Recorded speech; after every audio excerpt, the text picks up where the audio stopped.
Pada beliau Ustaz Burhan, kami persilakan.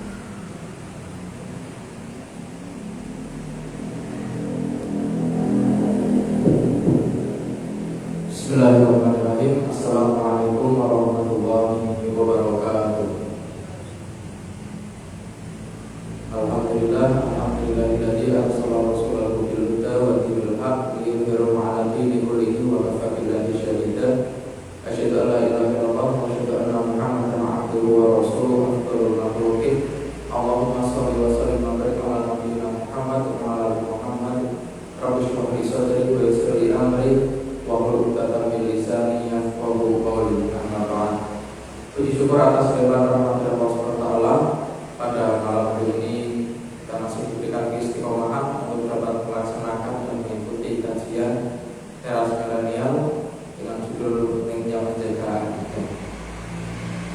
Salam kita saja pada baginda Nabi Muhammad SAW. Ya, semoga kelak di yaumul qiyamah nanti kita mendapatkan syafaatnya. Amin Allahumma amin. Teman-teman semua, tadi barusan saya mendapatkan Sapri. Nah, karena itu sasaran teras milenial ada Ustaz Burhan. Ustaz itu bukankah di Arab Saudi itu setara dengan S3, doktor, profesor?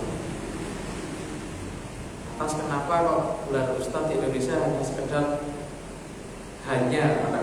hanya disematkan untuk seorang yang guru ngaji, dai, mubalik, padahal di Arab itu gelar Ustaz ya digunakan untuk yang setara dengan profesor doktor. Apakah ada penurunan kualitas di sini? Seperti itu. Tuan saya bertanya seperti itu. Seakan mudah sekali mendapatkan gelar Ustaz di Indonesia. Padahal di sana setara dengan doktor. Saya jawab, sepertinya hampir tidak ada orang Indonesia yang menganggap ada orang ustadz itu dia otomatis doktor. Hampir tidak ada yang saya tahu. Karena gelar pemberian ustadz di Indonesia itu adalah gelar sosial, bukan gelar akademik. Jadi masyarakat yang memberi kesempatan tersebut. Bahkan di India yang kebanyakan muslim, Bangladesh, itu ustadz itu bukan lagi seorang dai, bukan seorang dokter, tapi seorang seniman. Dia seorang seniman, jago di situ, maka dia mendapatkan gelar ustadz.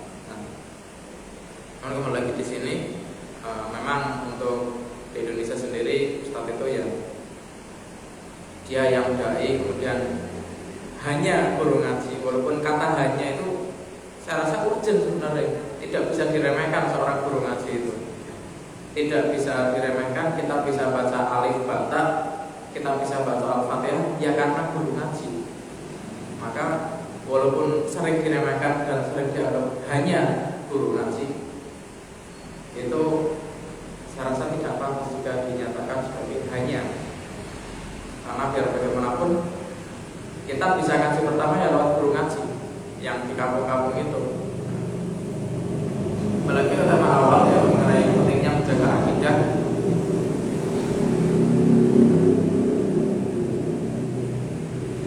Tadi sudah disampaikan narasi awal oleh Mas Arifin, yaitu mengenai akidah kita bagaimana di akhir zaman ini biar tetap kokoh, tetap kuat. Sebelumnya kita cari tahu dulu pengertian akidah itu apa? Kita tarik secara etimologis atau secara bahasa. Akidah berasal dari kata akoda, yaitu akdan, yang berarti simpul atau ikatan. Bagi yang sudah nikah kafe, pondok Semarang.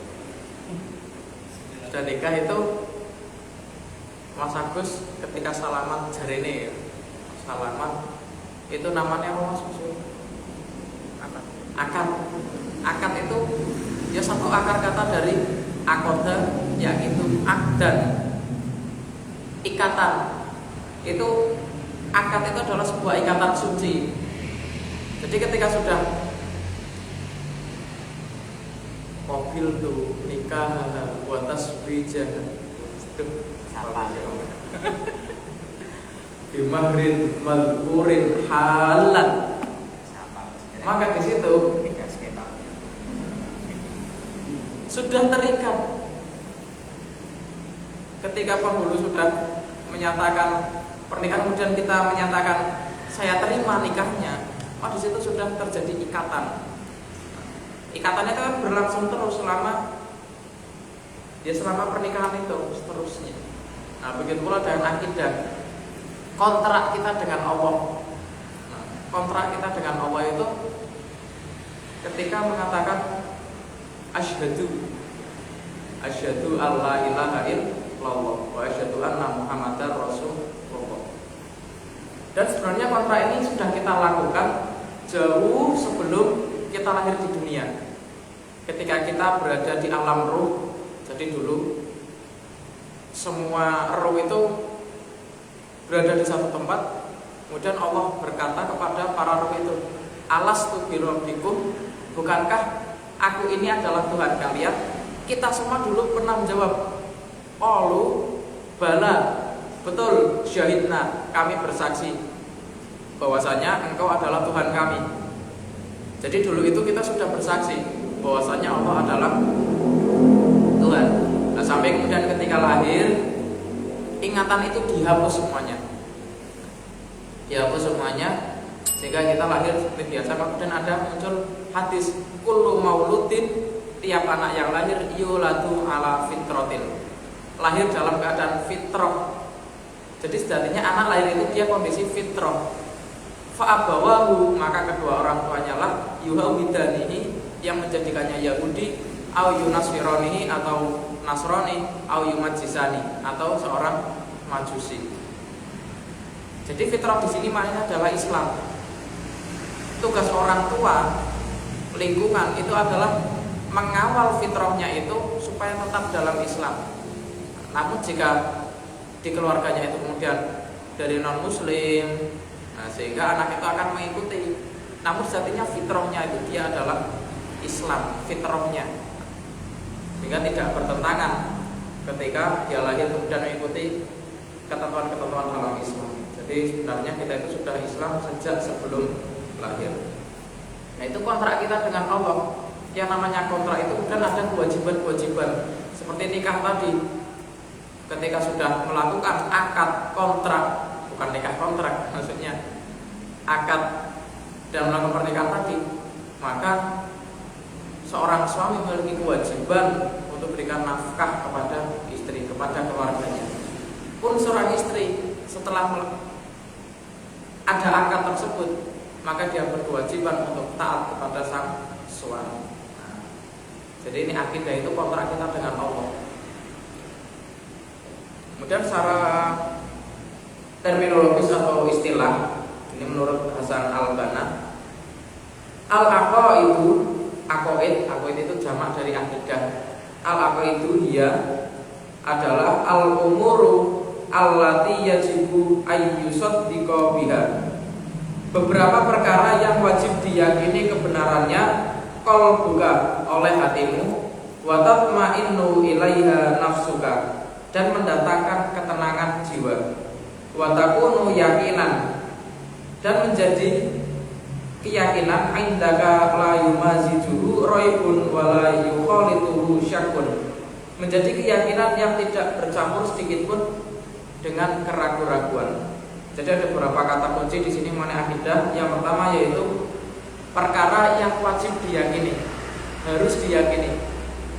Yang kedua, mendatangkan ketentraman jiwa, ketenangan jiwa. Dan yang ketiga, tidak bercampur sedikit pun dengan keraguan-raguan. Jadi akidah ini adalah suatu yang harus diyakini, terima bokokan.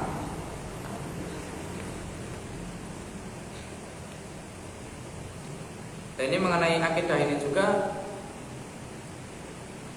tidak bisa pendekatannya hanya dengan akal, dengan hati juga harus dilakukan. Di di Indonesia pendidikan agama itu outputnya supaya menghasilkan insan yang bertakwa.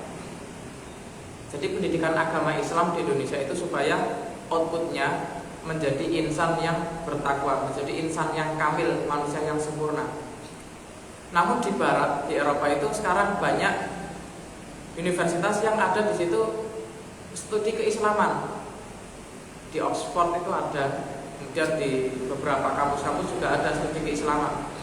Namun di sana mempelajari Islam bukan untuk menghasilkan insan yang bertakwa. Namun Islam itu sebagai sebuah studi saja, ilmu pengetahuan, hanya digali ilmunya. Oh, ilmu hadis di Islam itu kayak gini. Maka banyak orientalis yang lahir dari sana. Namun itu hanya dan di akal saja, tidak menyerap di dalam hati. Akidahnya tidak masuk di sana. Namun di Indonesia itu biar bagaimana supaya akidahnya masuk, yakin bahwasanya Allah itu adalah Tuhan kita. Tingkat keyakinan akidah seseorang itu bergantung pada tingkat pemahaman terhadap dalil. Misalkan seseorang meyakini adanya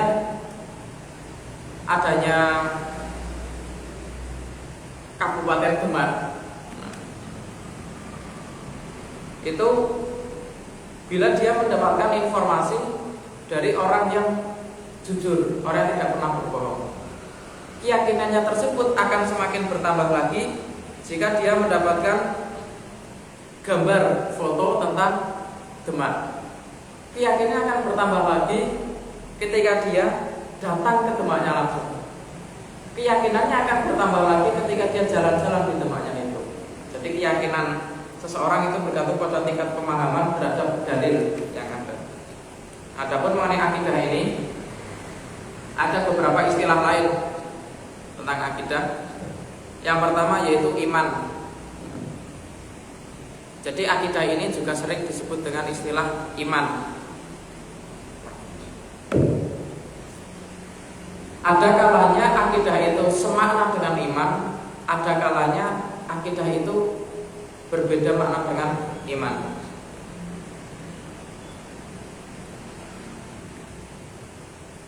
Ini jika ada definisi iman, yaitu i'tiqadun bil janan, sesuatu yang diyakini dengan di dalam hati, wa nutqun bil lisan, diucapkan dengan lisan, wa amalun bil arkan, dan diamalkan dengan anggota badan. Ini oleh Bu Yoyonar Ilyas kemudian disimpulkan, istilah iman jika berdiri sendiri, maka yang dimaksud adalah iman yang mencakup 3 dimensi, yaitu hati, lisan, dan amal. Seperti yang dinyatakan dalam surat Al-Mu'minun ayat 1-11. Namun jika istilah iman dirangkaikan dengan istilah amal soleh, maka iman tersebut yang dimaksud adalah akidah, keyakinan. Di sini akidah ini maknanya di dalam hati, keyakinan di dalam hati, i'tiqad, keyakinan. Tapi kalau iman itu mencakup 3 bagian, yaitu keyakinan dalam hati, diucapkan dalam lisan, dan dilakukan oleh anggota badan. Dan istilah akidah yang kedua yaitu tauhid. Nah, tauhid di sini secara umum maknanya adalah dari kata ahadun, tunggal. Tauhid maknanya adalah mengesahkan Allah Subhanahu wa taala. Nah, ini juga akidah sering juga dimaknai dengan istilah tauhid. Yang ketiga, akidah juga ada istilah lain yaitu usuluddin. Usuluddin itu pokok-pokok agama. Usul itu dasar, bukan usul. Tapi usul itu dari kata aslun, aslinya, asal atau pokok.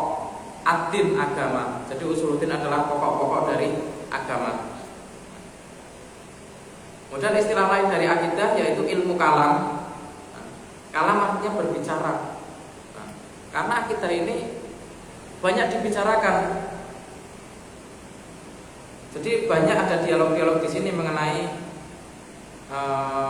perkara akidah ini seperti qadim dan sebagainya, takdir itu di situ banyak dibicarakan. Maka istilah lain dari akidah disebut juga dengan ilmu kalam. Dan istilah lain akidah yang kelima yaitu fikih akbar.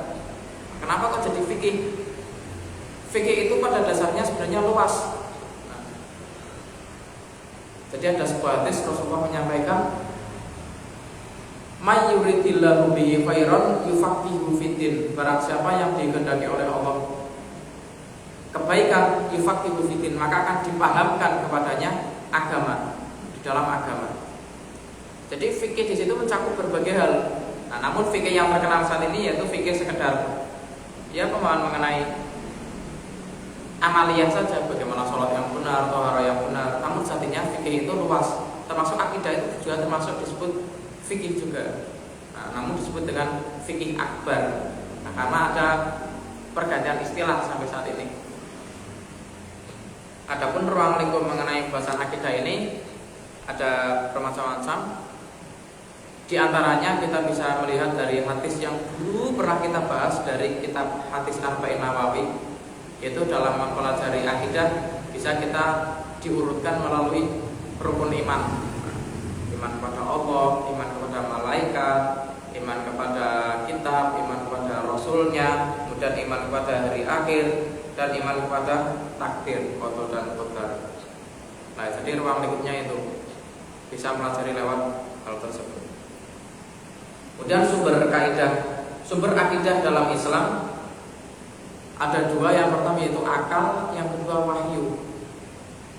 Akal ini kebenarannya adalah fluktuatif, relatif. Ada kalanya benar, ada kalanya salah, nisbi. Namun yang kebenarannya mutlak adalah wahyu. Jadi antara akal dan wahyu itu harus seimbang di situ dalam akidah. Jangan kemudian akal kok. Dan hampir tidak mungkin wahyu dan akal bertentangan. Kalau misalnya ada bertentangan, berarti akalnya ada yang salah di situ. Nah, maka keduanya harus digunakan. Berbeda dengan Barat mempelajari semuanya full dari akal, karena menganggap wahyu itu menghalangi ilmu pengetahuan. Dari sejarah menyatakan secara kelam di Eropa, di Barat itu mereka pernah mengalami masa kegelapan karena doktrin gereja itu bertentangan dengan sains ilmu pengetahuan. Mereka selamanya dalam kegelapan, era kegelapan. Nah, kemudian sampai akhirnya mereka melakukan sekularisasi. Jadi urusan gereja-gereja, urusan agama itu private. Kemudian urusan pengetahuan itu dikembangkan. Nah, itu yang berkembang di sana adalah sainsnya, ilmunya. Sehingga di situ terjadi sekularisasi di situ. Agama tidak boleh masuk ke ruang-ruang publik. Namun dalam Islam tidak, semuanya seimbang. Di Al-Quran itu sebagian besar pembahasan antara fikih dengan ilmu pengetahuan, ternyata lebih banyak pengetahuannya. Nah, kemudian kenapa kok kita perlu pelajari atau meyakini tentang akidah ini? Karena akidah itu dasar ikatan. Nah, hal yang paling mendasar dalam umat Islam adalah akidah. Ajaran Islam yang sering kita kenal kan, biasanya kalau dalam Islam itu ada akidah akhlak, kemudian ada fikih, ada tarikh, ada Al-Quran, hadis. Kenapa akidah akhlak itu digabung? Nah, artinya akidah itu juga bagaimana akhlak kita dengan Allah. Nah, itu akidah. Nah, maka disatukan di situ akidah dan akhlak. Itu hal yang paling penting adalah akidah sebenarnya. Seseorang dia bisa menjadi berakhlak, bisa menjadi seorang ahli fikih, ya dasarnya karena dia yakin dulu dengan adanya Allah. Ada seseorang dia pandai fikih, tapi kemudian juga pandai fikih dan juga dia pandai Al-Quran, namun tidak disertai dengan akidah yang kuat, maka itu ya Islamnya hanya sebagai batas studi Islam saja, hanya di akal saja, tanpa dilandasi dengan akidah, keyakinan mengenai wahyu itu.